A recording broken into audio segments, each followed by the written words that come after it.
ما بعد فأعوذ بالله من الشيطان الرجيم بسم الله الرحمن الرحيم رب اشرح لي صدري ويسر لي أمري واحلل عقدة من لساني يفقه قولي ربي يسر ولا تعسر وتمم بالخير ربي زدني علما اللهم ألهمني رشدي وأعذني من شر نفسي اللهم فقهنا في الدين اللهم فقهنا في الدين آمین یا رب العالمین۔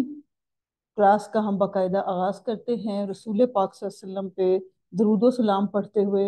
محبت سے درود پاک پڑھیے۔ اللہم صلی وسلم علی نبینا محمد صلی اللہ علیہ وآلہ وسلم۔ اور جب ہم درود پاک پڑھیں تو ہمارے ذہن میں ضرور یہ بات ہونی چاہیے کہ ہم درود پاک کیوں پڑھیں۔ کیوں پڑھیں؟ کیونکہ سب سے امپورٹنٹ بات یہ ہے کہ ہمارے رسول اکرم صلی اللہ علیہ وسلم نے اپنی پوری حیات مبارکہ ہمارے لیے لگا دی کہ ہم کسی طرح ایمان اور تقوی اور ہدایت حاصل کر لیں۔ اور اگر اب آج ہم رسول پاک صلی اللہ علیہ وسلم کو تو مان لیں، درود پاک تو پڑھتے رہیں، لیکن ہم ان کا کہا نہ مانیں تو یہ کوئی محبت نہیں ہے۔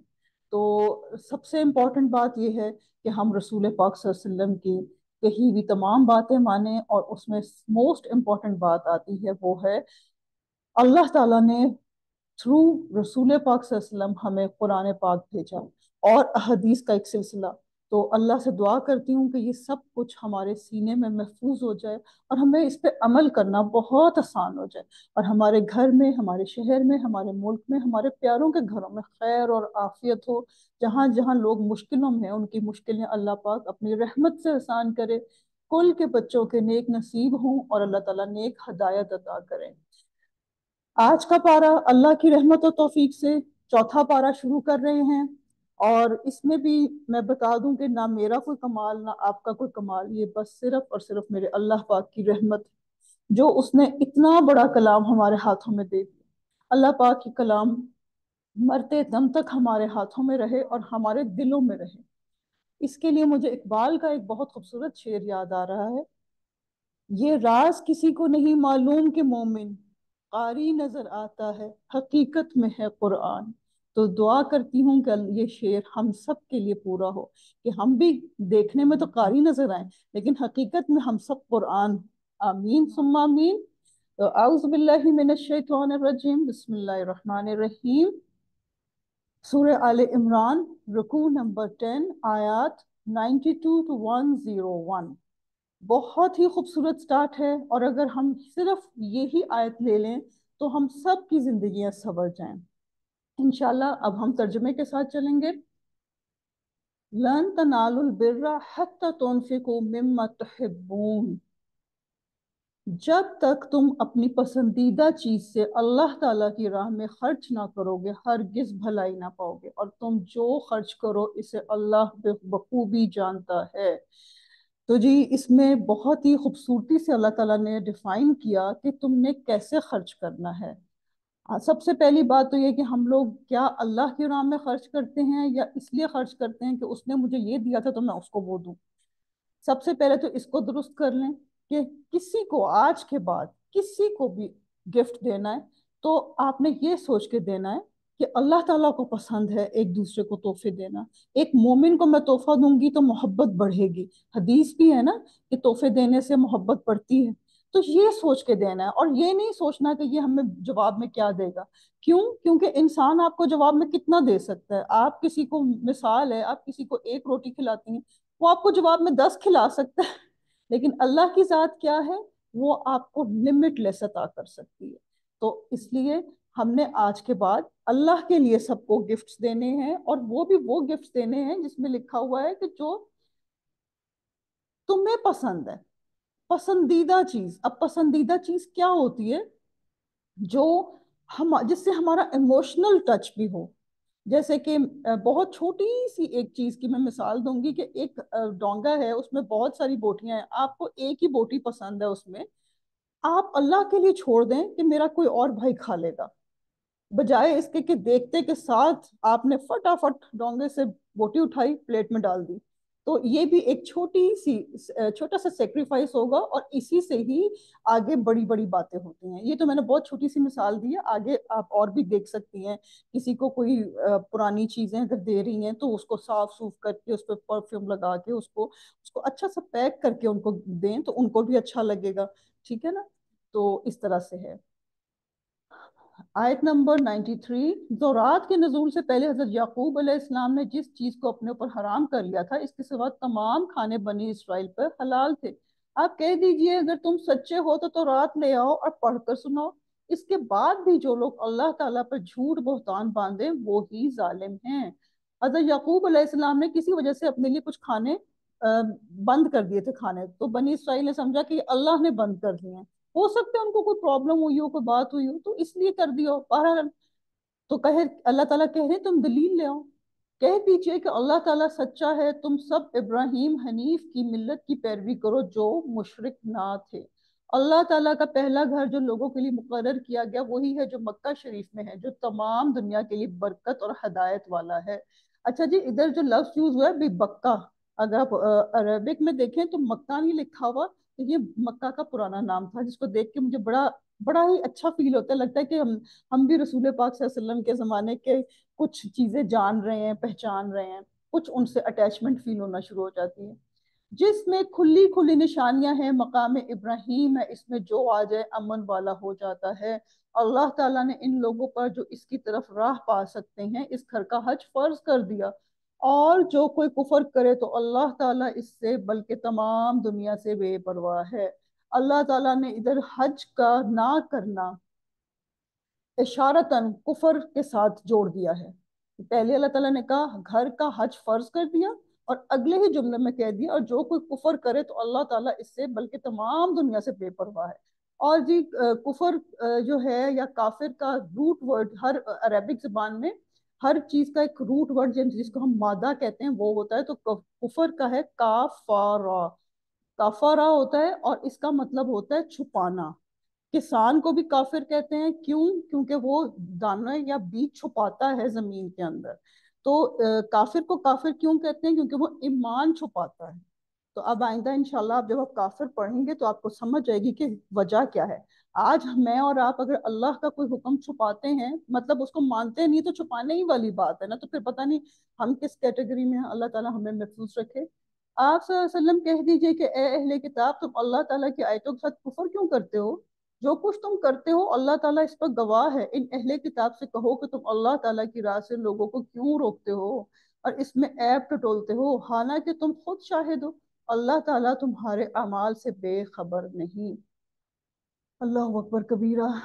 جی اب اس میں خوبصورت آیات تھیں، اور اللہ تعالیٰ ہمیں ان آیات پہ ثابت قدمی عطا کرے. اور اگلا ہے آیت نمبر 100. اے ایمان والو، ہمیں اللہ تعالیٰ بلا رہے ہیں، ہمیں پکار رہے ہیں. جیسے ہمیں کوئی فون کال بہت وی آئی پی کی کال آتی ہے، تو یہ سپریم پاور کی کال آئی ہوئی ہے. اب ذرا اس کال کو سنیں اور دیکھیں. اے ایمان والو، اگر تم اہل کتاب کی کسی جماعت کی باتیں مانو گے تو وہ تمہیں تمہاری ایمانداری کے بعد مرتد کافر بنا دیں گے. گویا یہ ظاہر ہے کہ تم کیسے کفر کر سکتے ہو باوجود یہ کہ تم پر اللہ تعالیٰ کی آیتیں پڑھی جاتی ہیں اور تم میں رسول اللہ صلی اللہ علیہ وآلہ وسلم موجود ہیں. جو شخص اللہ تعالیٰ کے دین کو مضبوط تھام لے تو بلا شبہ اسے راہ راست دکھائی دی گئی. اللہ تعالیٰ ہمیں بھی مضبوطی سے تھامے رکھنے کرے. پہلا رکوع کمپلیٹ ہوا. مکہ کا ذکر آیا ادھر، تو یہ علاقہ جو ہے وہ ٹینشن فری ہے. ادھر جو بھی جاتا ہے وہ بڑے ہی سکون میں رہتا ہے. ہم کہیں بھی سیروں پہ جائیں تو کچھ دیر کے بعد ہم لوگ دل چاہتا ہے کہ اپنے گھر چلے جائیں. لیکن جب ہم لوگ مکہ جاتے ہیں، حج عمرہ کرتے ہیں، تو پھر ادھر سے دل نہیں جاتا واپس آنے کا، اور واپس آتے کئی دن انسان اداس رہتا ہے. اللہ تعالیٰ ہم سب کو مکہ کا حج عمرہ کرائے اور مقبولیت والا. اللہ کو ہمارے اچھا جی اب اس میں کچھ ہیں باتیں جو کہ ایمان کے یا اب کے مطابق ہمارے عمل کے نقطے ہیں کہ ہمیں کیا چیزیں اس رکوع سے سمجھ آئیں، وہ ہم تھوڑی ڈسکس کر لیتے ہیں. کہ اللہ کو ہماری کسی چیز کی ضرورت نہیں ہے. وہ جو ہمیں کہتے ہیں نا کہ تم اچھا مال دو، اس کا یہ مطلب ہوتا ہے کہ ہمارے دل میں نا بخل آ جاتا ہے. جیسے ہم موٹر ایک دفعہ چلاتے ہیں پانی پھر بھی نہیں آ رہا ہوتا، تو سب کہہ رہے ہوتے ہیں کہ اس میں کوئی ونڈ آ گئی، کوئی پائپ میں ونڈ ہے، اس کو نکالنا ہے تو ہی پانی آئے گا۔ تو ہوتا یہ کہ شروع میں دینا تھوڑا مشکل لگتا ہے، لیکن جب انسان دے دیتا ہے تو وہ جو ایک ونڈ ہوتی ہے نا، وہ ہوا ہوتی ہے، وہ نکل جاتی ہے انسان کی، اور پھر انسان کا ہاتھ کھلا ہو جاتا ہے۔ اور کیا ہوتا ہے کہ جب ہم اللہ کی راہ میں دینا شروع کرتے ہیں تو ایک کی جگہ 10 10 آنا شروع ہو جاتا ہے۔ تو دیں تو اللہ تعالیٰ آپ کو امیر کر دے گا انشاءاللہ۔ اور اللہ کی راہ میں دیا ہوا کبھی بھی کوئی چیز ضائع نہیں ہوتی، چاہے آپ کا وقت ہے، چاہے آپ کی اسکل ہے، چاہے آپ کا پیسے ہیں۔ تو ہم نے اس میں یہ سیکھا کہ اللہ کے لیے ہمیں اپنے سارے اعمال خالص کر لینے ہیں، ہم نے تحفہ دینا ہے، ہم نے کچھ بھی کرنا ہے، ہم نے ایون کھانا بھی پکانا ہے تو ہم نے یہ سوچنا ہے کہ بچے کھائیں گے تو نمازیں پڑھیں گے، اللہ کی اطاعت کریں گے، اور اللہ کے دین کو ہم نے مضبوطی سے تھامنا ہے۔ اور اللہ کے دین کو تھامنے کی ریسیپی ہے قرآن پاک کو سمجھ کے پڑھنا ہے، اور ساتھ میں احادیث بھی پڑھنی ہے۔ یہ رکوع نمبر 11 ہے، آیت نمبر ہے 102 to 109۔ یا ایھا الذین آمنوا اتقوا اللہ اتقوا اللہ حق تقاتہ۔ امت مسلمہ کے لیے ایک ریسپی دی جا رہی ہے کہ آپ یہ کریں گے تو ایسا ہوگا۔ اے ایمان والو، اللہ تعالیٰ سے اتنا ڈرو جیسا کہ اس سے ڈرنے کا حق ہے، اور تم کو موت نہ آئے مگر اس حال میں کہ تم مسلم ہو۔ ٹھیک ہے جی، اللہ تعالیٰ کی رسی کو سب مل کر مضبوط تھام لو، ٹوٹ نہ ڈالو، اور اللہ کی تعالیٰ کی اس وقت کی نعمت کو یاد کرو جب تم ایک دوسرے کے دشمن تھے تو اس نے تمہارے دلوں میں الفت ڈال دی، بس تم اس کی مہربانی سے بھائی بھائی ہو گئے، اور تم آگ کے گڑھے کے کنارے پہنچ چکے تھے تو اس سے تمہیں بچا لیا۔ اللہ تعالیٰ اسی طرح تمہارے لیے اپنی نشانیاں بیان کرتا ہے تاکہ تم ہدایت پاؤ۔ جی، کئی دفعہ ہوتا ہے کہ انسان کسی ایسی جگہ پہ چلا جاتا ہے، اللہ رحم کر دے، جس میں بالکل ہدایت سے ہٹ جاتا ہے۔ ہر انسان پہ کبھی نہ کبھی زندگی میں ایسی ایک سٹیج آتی ہے، تو ہم سب وہ یاد کریں، اللہ کو تھینک یو کریں کہ اللہ تعالیٰ نے ہمیں اس جگہ سے واپس کر دیا، آگ کے گڑھے سے واپس کیا۔ تم میں سے ایک جماعت ایسی ہونی چاہیے جو بھلائی کی طرف لائے اور نیک کاموں کا حکم کرے اور برے کاموں سے روکے، اور یہی لوگ فلاح اور نجات پانے والے ہیں۔ امر بالمعروف نہیں عن المنکر، اللہ کرے کہ ہم اس کو کر سکیں۔ تم ان لوگوں کی طرح نہ ہو جانا جنہوں نے اپنے پاس روشن دلیلیں آ جانے کے بعد بھی تفرقہ ڈالا اور اختلاف کیا، انہی لوگوں کے لیے بڑا عذاب ہے۔ جس دن بعض چہرے سفید ہوں گے اور بعض سیاہ، سیاہ چہرے والوں سے کہا جائے گا کیا تم نے ایمان لانے کے بعد کفر کیا؟ اب اپنے کفر کا عذاب چکھو۔ اور سفید چہرے والے اللہ تعالیٰ کی رحمت میں داخل ہوں گے اور اس میں ہمیشہ رہیں گے۔ اے نبی صلی اللہ علیہ وسلم، ہم ان حقانی آیتوں کی تلاوت آپ پر کر رہے ہیں، اور اللہ تعالیٰ کا ارادہ لوگوں پر ظلم کرنے کا نہیں ہے۔ اللہ تعالیٰ ہی کے لیے ہے جو کچھ آسمانوں اور زمین میں ہے، اور اللہ تعالیٰ ہی کی طرف تمام کام لوٹائے جاتے ہیں۔ ہم جو بھی کر رہے ہیں وہ سب اللہ کی طرف جائے گا۔ تو جی، آل عمران آیت نمبر 102 کا جو پیغام ہے کہ تم نہ مرنا مگر مسلمان، تو اس کا مقصد کیا ہے کہ ہمارے ہر کام میں تقوی ہونا چاہیے۔ اور یہ تقوی کب آئے گا؟ جب ہم اللہ سے عملی طور پہ ڈریں گے، یہ نہیں کہ ہم کہتے رہیں گے اللہ سے بہت خوف آتا ہے، اللہ سے بہت خوف ہوتا ہے، اور جب معاملات ہوں تو اس وقت ہم ادھر ادھر ہو جائیں۔ تو جب تقوی ہوتا ہے تو پھر فرقہ بازی نہیں ہوتی، پھر انسان حق کو سنتا ہے۔